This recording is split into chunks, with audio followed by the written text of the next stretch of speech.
إلا الله محمد رسول الله.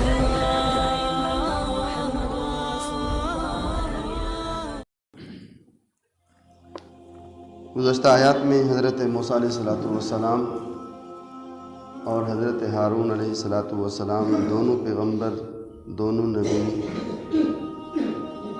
اللہ کی بارگاہ میں اپنی لغزش کی معافی مانگتے ہیں. اللہ کی طرف سے اعلان ہوتا ہے کہ ہم نے معاف کر دیا ہے. اب دوسرے نمبر پہ وہ لوگ جنہوں نے بچڑے کو معبود بنایا، ان کا تذکرہ ہو رہا ہے. عجیب بات یہ ہے کہ جب لوگ انسان ماننے پر آتا ہے تو حقیر سے حقیر چیز کو بھی الہ اور خدا بنا بیٹھتا ہے. ہندو کو دیکھیں کہ وہ سانپ کی پوجا کرتے ہیں، اور اکثر ہندو جو ہے وہ گائے کو خدا مانتے ہیں، اس کے گوبر اور اس کے پیشاب کو پاک سمجھتے ہیں. حتیٰ کہ اگر کسی برتن کو گندگی لگ جائے، کپڑا ناپاک ہو جائے، وہ اسی پیشاب سے کہتے ہیں جی اس کو پاک کر لیا جائے. تو یہ اس طرح کے عقیدے ہیں. انسان ماننے پر آتا ہے تو پتہ نہیں کیا کیا مان لیتا ہے. یہ بچڑے کی عبادت کرنے والے جب بچڑے کی عبادت کرنے لگے تو کوئی اس بچڑے کا طواف کر رہا ہے، کوئی اس کے سامنے سجدہ کر رہا ہے، کوئی اس کے سامنے جھکا ہوا ہے. تو مشرکوں کا طریقہ جو ہے وہ ایک الگ ہوتا ہے. تو فرمایا جب نہ ماننے پر آئے تو وحدہ لا شریک خدا کو ماننے کے لیے تیار نہیں ہوتے، اور جب یہ نہ ماننے پر آئے تو آسمانی کتابوں کو ماننے کے لیے تیار نہیں ہوتا. نہ ماننے پر آئے تو مقدس ہستیوں کو، جناب پیغمبر انبیاء علیہ السلام کو جو اللہ نے بھیجے، ان کے ماننے کے لیے تیار نہیں ہوتا، بلکہ ان کو قتل کرنے کے درپے ہو جاتے ہیں. تو فرمایا یہ بنی اسرائیل یہ جو بچڑے کی عبادت پہ لگے ہوئے تھے، اللہ نے کہا کہ آخرت میں بھی تمہیں غضبناک میرا غضب پہنچے گا اور دنیا میں بھی میری ذلت پہنچے گی. تو ان کے جو مرتد ہو گئے تھے، جن نے بچڑے کی عبادت کی گئی تھی، فرمایا ان کی سزا مقرر کی گئی. فرمایا ان کو قتل کر دیے جائے تو وہ قتل ہو گئے. آخرت کی سزا سے وہ لوگ بچ گئے. دنیا میں یہی ذلت ان کے لیے کافی تھی کہ ان کو قتل کر دیا گیا. تو یہاں ایک بات ذہن میں رکھیں کہ دوسری آیت میں اللہ فرماتے ہیں کہ جو لوگ برے اعمال کرتے ہیں پھر اس کے بعد توبہ کرتے ہیں تو اللہ ان کو معاف کرنے والا ہے. فرمایا برے اعمال کا ہو جانا، گناہ کا ہو جانا یہ کوئی بڑی بات نہیں ہے، اس گناہ پہ ڈٹ جانا یہ بڑی بات ہے. یہ شیطان کا وتیرہ ہے. انسان اپنی غلطی تسلیم کر لیتا ہے، لیکن شیطان وہ اپنی غلطی تسلیم کرتا تو آج شیطان نہ ہوتا، اس لیے وہ شیطان بنا ہے. تو حقوق اللہ، حقوق کی دو قسمیں ہیں، ایک حقوق اللہ ہیں اور ایک حقوق العباد ہیں. پھر حقوق اللہ جو ہیں وہ دو قسم پر ہیں. بعض اللہ کے حقوق ایسے ہیں جن کی قضا ضروری نہیں ہے. جیسے کوئی آدمی شراب پیتا ہے، زنا کرتا ہے، دوسرے جرائم ہیں وہ کرتا ہے. اب یہ ایسے گناہ فرمائے اتنے سنگین، جتنے بھی سنگین جرم کیے، اس نے گناہ کیے، اللہ کے سامنے اگر وہ توبہ کرتا ہے تو اللہ اس کے گناہوں کو معاف کر دیتے ہیں. لیکن بعض اللہ کے حقوق ایسے ہیں اگر اللہ چاہے تو وہ معاف کر سکتا ہے، اسے کوئی پوچھنے والا نہیں ہے، لیکن قانون یہ ہے کہ وہ معافی نہیں ہوتی ان کی.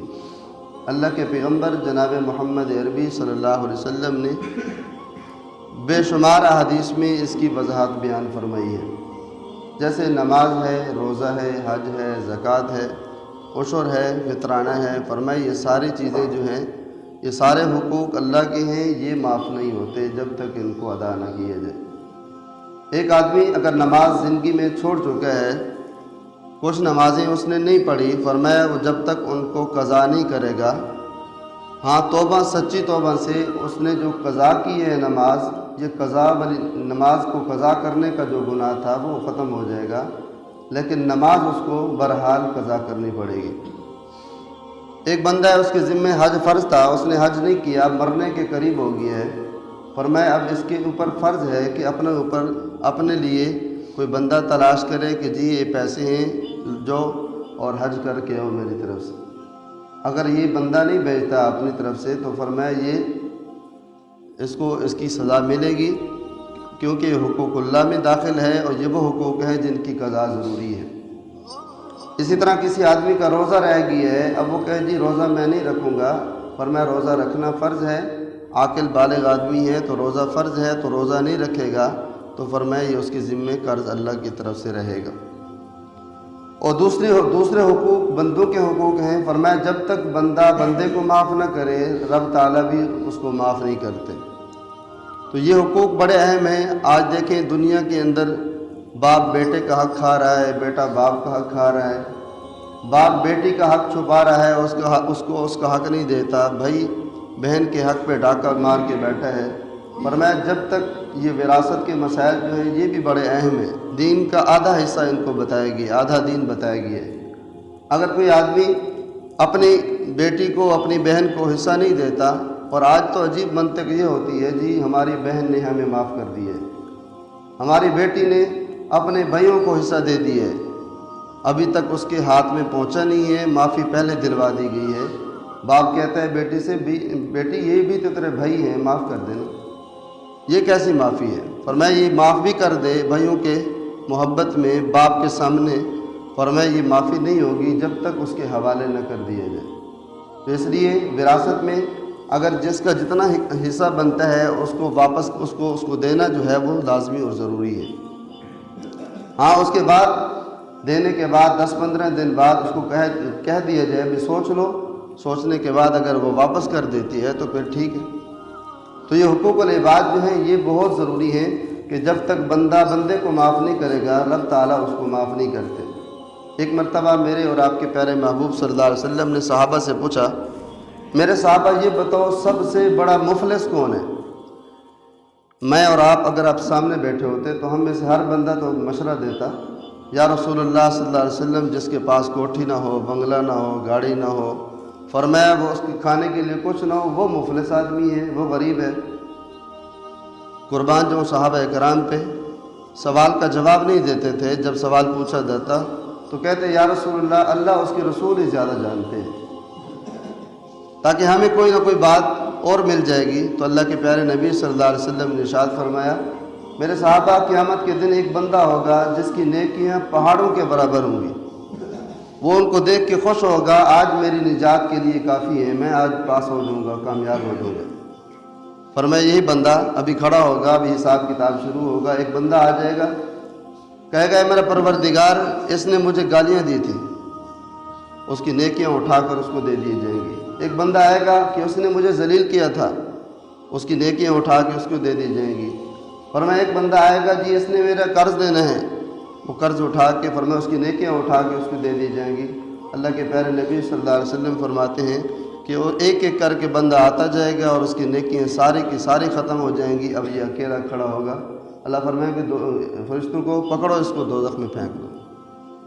تو فرمایا نیکیاں کرنا یہ بھی بڑی بات ہے، لیکن کسی کو تکلیف دینا یہ حرام ہے، کسی کو ایذا پہنچانا، کسی کے ساتھ زیادتی کرنا، اپنے مال اور دولت کے نشے میں آ کے کسی پہ زیادتی کر دینا اس کے ساتھ، فرمایا یہ اس کا جرم جو ہے اس سے بھی بڑا ہے۔ تو اس لیے اللہ کے پیارے نبی صلی اللہ علیہ وسلم نے ہمیں وہ تمام چیزیں، امت کو تمام چیزیں دے دی ہیں، اگر ہم ان پہ عمل کریں تو ہماری نجات کے لیے کافی ہے، ہماری کامیابی اسی میں ہے۔ دعا ہے اللہ رب العزت سے اللہ ہمیں بھی حضور اکرم صلی اللہ علیہ وسلم کے طریقوں کے مطابق زندگی گزارنے کی توفیق۔ محمد رسول اللہ